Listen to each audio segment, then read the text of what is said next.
Welcome to dynamic coaching centre. So இப்போது இந்த வீடியோவில் வந்து பார்த்தீங்க அப்படின்னா ஹீட் ட்ரான்ஸ்ஃபரில் ரேடியேஷன் சம்மந்தமாக உள்ள previous year past GATE question papers and solutions தான் வந்து டிஸ்கஸ் பண்ண போகிறோம். ஸோ ரேடியேஷன் வந்து பார்த்திங்க அப்படின்னா ரொம்பவே important topic as for us heat transfer is considered. So அதுலேருந்து வந்து பார்த்திங்க அப்படின்னா எப்போவுமே கான்ஸ்டண்ட்டாக வந்து பார்த்திங்க அப்படின்னா ஒரு 1 மார்க் கொஷின் வந்துடும் அண்ட் 2 மார்க் கொஷின் வந்து 2 வரைக்கும் வரதுக்கான பாசிபிலிட்டி இருக்குது. அண்ட் இதை பொறுத்த வரைக்கும் வந்து பார்த்திங்க அப்படின்னா முக்கால்வாசி வந்து கொஷின்ஸ் வந்து பார்த்திங்க அப்படின்னா இப்போ நம்ம டிஸ்கஸ் பண்ணுறோம் பார்த்திங்களா, இதே ஏரியாவிலேருந்து தான் கேட்பாங்க. அண்ட் ஷேப் ஃபேக்டர்ஸை பொறுத்த வரைக்கும் வந்து பார்த்திங்க அப்படின்னா 2 மார்க் கொஷின்ஸில் வரதுக்கு சான்சஸ் நிறையா இருக்குது. ஸோ இப்போ நம்ம ஃபஸ்ட்டு இந்த கொஷின்லேருந்து ஆரம்பிக்கலாம். இந்த கொஷின் வந்து பார்த்திங்க அப்படின்னா மெக்கானிக்கலுக்கு 1988 கேட்ட question. So for a glass plate, and இது 1 mark question. For a glass plate transmissivity, ஓகேவா? ஸோ இது வந்து பார்த்திங்க அப்படின்னா transmissivity and reflectivity are specified as 0.86 and 0.08 respectively. The absorptivity of the glass plate is அப்படின்னு கொஷின் கேட்டிருக்காங்க. 4 option கொடுத்துருக்காங்க. Option A வந்து பார்த்தீங்க அப்படின்னா 0.86, ஆப்ஷன் பி வந்து பார்த்தீங்கன்னா 0.08, ஆப்ஷன் சி வந்து பார்த்தீங்கன்னா 1 அண்ட் ஆப்ஷன் டி வந்து பார்த்தீங்கன்னா 0.06. ஓகே, ஸோ இப்போ நம்ம சொல்யூஷனுக்குள்ளே போகலாம். ஸோ ஜென்ரலாக வந்து பார்த்திங்க அப்படின்னா நம்மக்கிட்ட வந்து ஒரு சோர்ஸ் இருக்குது அப்படின்னு வச்சுக்கோங்க. அண்ட் தென் நம்மக்கிட்ட வந்து பார்த்திங்க அப்படின்னா ஒரு பாடி இருக்குது. ஸோ ஒரு சோர்ஸ்லேருந்து வர்ற அந்த இன்சிடென்ட் ரேடியேஷன் வந்து பார்த்திங்க அப்படின்னா எய்தர் ரிஃப்ளெக்ட் ஆகிருக்கலாம், இல்லை அப்சார்ப் ஆகிருக்கலாம், இல்லை டிரான்ஸ்மிட் ஆகிருக்கலாம். ஓகேவா? ஸோ அப்போது நம்ம என்ன சொல்லலாம் அப்படின்னா total incident radiation should be equal to absorption plus reflection plus transmission அப்படின்னு சொல்லலாம்.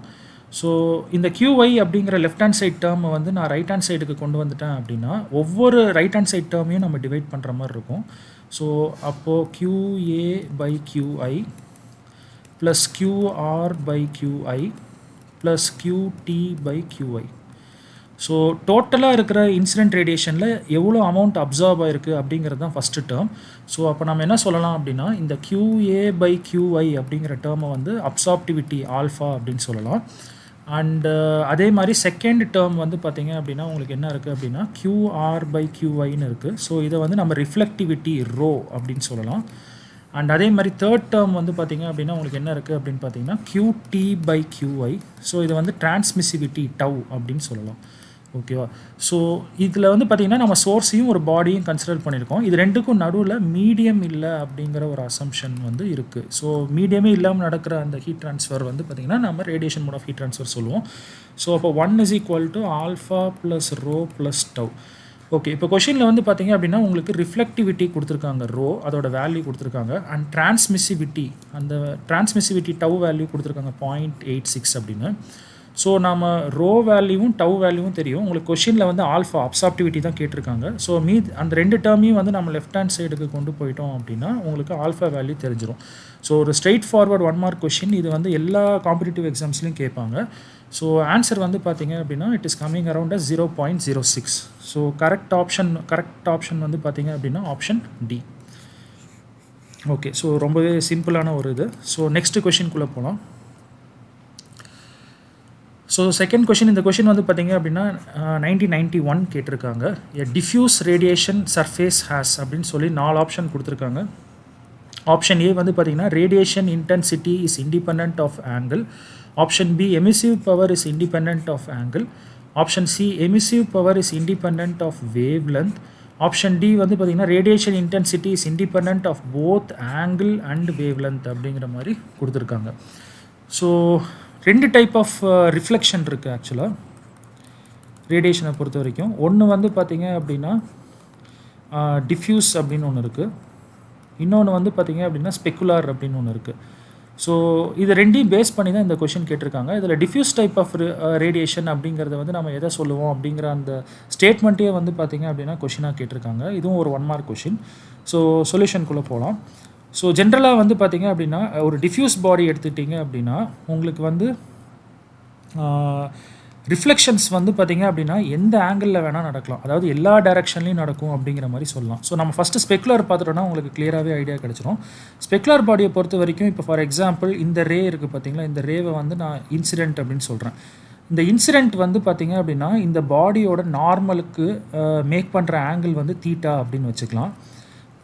ஸோ ரிஃப்ளெக்ட் ஆகி போகிற அந்த ரேடியேஷனும் அதே நார்மலோட மேக் பண்ணுற ஆங்கிள் தீட்டாவாக இருந்துச்சு அப்படின்னா அந்த டைப் ஆஃப் ரிஃப்ளெக்ஷனை நம்ம என்னென்னு சொல்கிறோம் அப்படின்னா ஸ்பெக்குலார் டைப் ஆஃப் ரிஃப்ளெக்ஷன் அப்படின்னு சொல்கிறோம். அண்ட் அந்த பாடியை வந்து ஸ்பெக்குலார் பாடின்னு சொல்கிறோம். ஸோ இந்த மாதிரி இன்சிடென்ட் ரே மேக் பண்ணுற அதே ஆங்கிளை ரிஃப்ளெக்டட் ரேவும் மேக் பண்ணணும் அப்படின்னா உங்கள் பாடி வந்து ரொம்பவே ஹைலி பாலிஷ்டாக இருக்கணும். ஸோ அந்த மாதிரி ஹைலி பாலிஷ்டு சர்ஃபேசஸ் வந்து உருவாக்குறது கஷ்டம். ஸோ இன் ஜென்ரல் எல்லாமே வந்து டிஃப்யூஸ்டு டைப் ஆஃப் ரிஃப்ளெக்ஷன் தான் வந்து ஃபேஸ் பண்ணோம். இந்த டிஃப்யூஸ்டு டைப் ஆஃப் ரிஃப்ளெக்ஷனை பொறுத்த வரைக்கும் வந்து பார்த்திங்க அப்படின்னா தீட்டா இண்டிபெண்டன்ஸ் இருக்கும். அதாவது தீட்டா வந்து டிபெண்டன்ஸ்லேயே இருக்காது. ஏன்னா ஒவ்வொரு ரேவும் ஒவ்வொரு மாதிரி வந்து இருக்கும் அப்படிங்கிற மாதிரி சொல்லலாம் ரிஃப்ளெக்டட் ரே எல்லாமே. ஓகேவா? ஸோ இதுதான் வந்து பார்த்திங்க அப்படின்னா இன்சிடென்ட்டு. இந்த இன்சிடென்ட் வந்து பார்த்திங்க அப்படின்னா ரிஃப்ளெக்ட் ஆகி போகிற ஒவ்வொன்றும் வந்து பார்த்திங்கன்னா ஒவ்வொரு ஆங்கிளில் நடக்கும். இதுக்கு காரணம் வந்து பார்த்திங்க அப்படின்னா இந்த சர்ஃபேஸ் வந்து அதுக்கு அப்படியே ஆப்போசிட்டாக இருக்கும். ஸோ அப்போது இந்த பாடி வந்து பார்த்திங்கன்னா சர்ஃபேஸ் ரஃப்னஸோடு இருக்கும் அப்படிங்கிற மாதிரி நம்ம சொல்லலாம். ஸோ அப்போ கரெக்ட் ஸ்டேட்மெண்ட் வந்து பார்த்திங்க அப்படின்னா option A, radiation intensity is independent of angle. So இதுக்கும் வேவ் லென்த்துக்கும் சம்மந்தமே இல்லை. பட் இந்த மாதிரி உங்களுக்கு பேசிக் டெஃபினிஷன் கிளியராக தெரியுதா அப்படிங்கிறது தான் செக் பண்ணுவாங்க கேட்டில். ஸோ இப்போ நம்ம நெக்ஸ்ட் கொஷினுக்குள்ளே போகலாம். So third question. ஸோ இந்த கொஷின் வந்து பாருங்கள் ஒரு fill in the blank டைப்பில் இருக்குது. The shape factors with themselves of two infinitely long black body concentric cylinders with a diameter ratio of 3 are dash for the inner and dash for the outer அப்படிங்கிறது வந்து கொஷினாக கேட்டிருக்காங்க. So நம்ம வந்து shape factors கண்டுபிடிக்கணும். நான் முன்னாடியே சொன்னால் shape ஃபேக்டர்ஸை பொறுத்த வரைக்கும் நான் எப்படியும் ஒரு கொஷின் கண்டிப்பாக வந்துடும் ரேடியேஷன் டாப்பிக்கில். அது 1 மார்க்காகவும் இருக்கலாம், 2 மார்க்ஸில் அதிகப்படியான சான்சஸ் வந்து இருக்குது. ஓகேவா? ஸோ இங்கே வந்து கான்சென்ட்ரிக் சிலிண்டர்ஸை பற்றி சொல்லியிருக்காங்க. ஸோ கான்சென்ட்ரிக் சிலிண்டர்ஸோட டயக்ராம் வந்து ஃபஸ்ட்டு நம்ம வரைஞ்சிக்கலாம். ஸோ இப்போ பார்த்தீங்க அப்படின்னா ஃபஸ்ட்டு சிலிண்டர் ஒன்று இருக்குது, செகண்ட் சிலிண்டர் ஒன்று இருக்குது. இந்த 2 சிலிண்டருக்குமே வந்து பார்த்திங்கன்னா சென்டர் பாயிண்ட் ஒன்று தான். பட் ரேடியஸஸ் மட்டும் வந்து பார்த்திங்க அப்படின்னா டிஃப்ரெண்ட்டாக இருக்குது அப்படின்னு சொல்லலாம். ஓகே. ஸோ இங்கே கொஷின் என்ன கொடுத்துருக்காங்க அப்படின்னா டயமீட்டர் ரேஷியோ வந்து பார்த்திங்க அப்படின்னா 3 அப்படின்னு கொடுத்துருக்காங்க. ஸோ இந்த நம்பர் 1 விட அதிகமாக இருக்கிறதுனால நீங்கள் அதிகப்படியான டயமீட்டர் டேர்மை மேலே வச்சுக்கணும், கீழே வந்து கம்மி டயமீட்டர் வச்சுக்கணும். அப்போ d2/d1 தான் என்னென்னு கொடுத்துருக்காங்கன்னா 3ன்னு கொடுத்துருக்காங்க கொஷினில். ஸோ முதல்ல கன்ஃபார்ம் பண்ணிக்கணும். ஓகே. இப்போது நம்ம அதுக்கப்புறமா வந்து பார்த்திங்க அப்படின்னா ஷேப் ஃபேக்டர்ஸ்குள்ளே வந்து நம்ம போகலாம். ஓகே. ஸோ கிவனில் வந்து பார்த்திங்க அப்படின்னா d2/d1 = 3 since d2 is greater than d1. இப்போ நாம் என்ன பண்ணுறோம் அப்படின்னா ஃபஸ்ட்டு சர்ஃபேஸை மட்டும் எடுத்துக்கிறோம். ஸோ ஃபஸ்ட்டு சர்ஃபேஸ் அப்படின்னு நான் சொல்கிறது வந்து ஃபஸ்ட்டு சிலிண்டர். இந்த ஃபஸ்ட்டு சிலிண்டரோட அவுட்டர் பார்ட்டை வந்து நாம் பார்க்கலாம். ஸோ இது வந்து பார்த்திங்க அப்படின்னா இந்த மாதிரி ஒரு ஷேப்பில் வரும். ஸோ இந்த மாதிரி ஷேப்பில் இருந்துச்சு அப்படின்னா உங்களுக்கு இந்த சர்ஃபேஸில் இருந்து வெளியில் ரேடியேஷன்ஸ் போயிருக்கலாமே தவிர அதே சர்ஃபேஸில் வந்து விழுகிறதுக்கான வாய்ப்பு இல்லை. ஃபார் எக்ஸாம்பிள் இப்போ இந்த சர்ஃபேஸ் எடுத்துக்கிட்டிங்கன்னு வைங்களேன், இதுதான் உங்களோட சர்ஃபேஸ்னு வச்சுக்கோங்க. இந்த சர்ஃபேஸ்லேருந்து போகிற ரேடியேஷன் அது மேலேயே விழுகிறதுக்கான வாய்ப்பு இருக்குது இங்கே. ஓகே. வேறஸ் இங்கே வந்து அது பாசிபிள் இல்லை. ஸோ அப்போ என்ன சொல்லலாம், fraction of heat leaving from the first surface and falling on the same surface, அதை நம்ம என்னென்னு சொல்கிறோம் F11. அந்த கேஸ் வந்து பார்த்திங்கன்னா 0ன்னு சொல்லிடலாம். ஓகே. இப்போ நான் வந்து ஃபஸ்ட்டு சர்ஃபேஸை எடுத்துகிட்டு நான் அதுக்கு வந்து பார்த்திங்க அப்படின்னா சம்மேஷன் ரூல் அப்ளை பண்ணுறேன். ஃபஸ்ட்டு சர்ஃபேஸுக்கு வந்து பார்த்திங்க அப்படின்னா சம்மேஷன் ரூல் அப்ளை பண்ணுறேன். ஸோ சம்மேஷன் ரூல் வந்து பார்த்திங்க அப்படின்னா என்னென்ன பாசிபிலிட்டிஸ் அப்படிங்கிறத சொல்லும். ஸோ ஃபஸ்ட்டு சர்ஃபேஸ்லேருந்து எது ஃபஸ்ட்டு சர்ஃபேஸ்க்கு போயிருக்கலாம், இல்லை ஃபஸ்ட்டு சர்ஃபேஸ்லேருந்து செகண்ட் சர்ஃபேஸ் அதாவது இன்னொரு அவுட்டர் சிலிண்டருக்கு போயிருக்கலாம். அண்ட் அதோட ப்ராபபிலிட்டி வந்து பார்த்திங்கன்னா =1. பட் நான் முன்னாடியே சொன்னால் ஃபஸ்ட்டு சிலிண்டரோட shape is in such a way that F11 answer வந்து பார்த்திங்கன்னா 0. அப்போ ஃபஸ்ட்டு சர்ஃபேஸ்லேருந்து செகண்ட் சர்ஃபேஸ்க்கு போனது வந்து 100% அப்படிங்கிற மாதிரி நம்ம கண்டுபிடிச்சாச்சு. ஓகே. ஸோ அதை தான் வந்து பார்த்திங்க அப்படின்னா நம்ம இங்கே பண்ணியிருப்போம். F11 வந்து 0. அதுக்கு ரீசன் வந்து ஃபஸ்ட்டு சர்ஃபேஸ் வந்து convex surface. Okay. So convex சர்ஃபேஸாக இருந்துச்சு அப்படின்னா உங்களுக்கு வந்து அதாவது இந்த மாதிரி இருந்துச்சு அப்படின்னா உங்களுக்கு வந்து அதுலேருந்து போகிற ரேடியேஷன் அது மேலேயே படுறதுக்கான வாய்ப்பு இல்லை. வேறஸ் கான்கேவாக இருந்ததுன்னா கண்டிப்பாக வந்து படும் அப்படின்னு சொல்லலாம். ஸோ இப்போ நம்ம F12 வந்து 1ன்னு போட்டோம். இப்போது ஃபஸ்ட்டு சிலிண்டரையும் செகண்ட் சிலிண்டரையும் கம்பேர் பண்ணுறதுக்கு வந்து பார்த்திங்க அப்படின்னா நம்ம ரெசிப்ரோசிட்டி தியரம் வந்து யூஸ் பண்ணலாம். ஸோ அந்த ரெசிப்ரோசிட்டி தியரம் வந்து பார்த்திங்க அப்படின்னா உங்களுக்கு A1 F12 should be equal to A2 F21. So இங்கே பார்த்தீங்க அப்படின்னா நான் ஷேப் ஃபேக்டர் 1 2 போட்டிருக்கேன். அப்படின்னா என்ன மீனிங்னா ஃபஸ்ட்டு சர்ஃபேஸ்லேருந்து செகண்ட் சர்ஃபேஸ்க்கு எவ்வளோ ஹீட் போச்சு அப்படிங்கிறது. ஸோ இங்கே சஃபிக்ஸில் என்ன நம்பர் ஃபஸ்ட்டு வருதோ அதோட கரஸ்பாண்டிங் ஏரியா மல்டிப்ளிகேஷனில் போட்டுருணும். அதே மாதிரி ரைட் ஹேண்ட் சைடில் வந்து பார்த்தீங்க அப்படின்னா F21 போட்டிருக்கேன். இதுக்கு என்ன மீனிங் அப்படின்னா fraction of heat leaving from the second surface and falling on the first surface. இப்போ செகண்ட் சர்ஃபேஸ்லேருந்து ஃபஸ்ட்டு சர்ஃபேஸ்க்கு போயிருக்கும் கரெக்டாக. பட் செகண்ட் சர்ஃபேஸை பொறுத்த வரைக்கும் வந்து பார்த்தீங்க அப்படின்னா இது வந்து கான்கேவ் நேச்சர். அப்படின்னா என்ன அர்த்தம்னா அந்த சர்ஃபேஸ்லேருந்து ஃபஸ்ட்டு சர்ஃபேஸ்க்கும் போயிருக்கலாம், அந்த சர்ஃபேஸ்லேருந்து அந்த சர்ஃபேஸ் மேலேயே விழுந்திருக்கலாம் அப்படிங்கிற மாதிரி அர்த்தம். ஏன்னா நான் முன்னாடியே சொன்னேன் இந்த கான்கேவ் கேஸுக்கு வந்து பார்த்திங்கன்னா கண்டிப்பாக இது வந்து not equal to 0.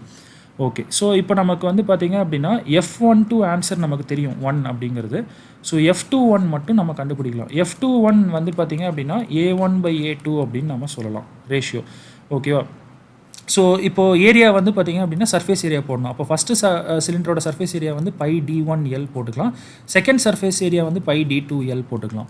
So by terms ரெண்டும் கேன்சல் பண்ணிடலாம். அண்ட் கொஷினில் எப்போவுமே ரேடியேஷன் ஹீட் ட்ரான்ஸ்ஃபரை பொறுத்த வரைக்கும் லென்த் ஸ்பெசிஃபை பண்ணல அப்படின்னா நீங்கள் லென்த் வந்து லாங் கான்சென்ட்ரிக் சிலிண்டர்ஸை பொறுத்த வரைக்கும் ரெண்டுமே யூனிஃபார்ம் லென்த்னு எடுத்துக்கலாம். ஸோ அப்போ லென்த் டேர்மும் கேன்சல் அவுட் ஆயிரும். இப்போ உங்களுக்கு என்ன இருக்குது அப்படின்னு பார்த்தீங்கன்னா D1/D2 இருக்குது. பட் கொஷினில் வந்து பார்த்தீங்கன்னா D2/D1 ஆன்சர் 3ன்னு கொடுத்துருக்காங்க. அப்போ D1/D2 வந்து தலைகீழ போடணும், which is 1/3. ஸோ அப்போ நம்ம F21 அப்படிங்கிறதையும் நம்ம கண்டுபிடிச்சிட்டோம்.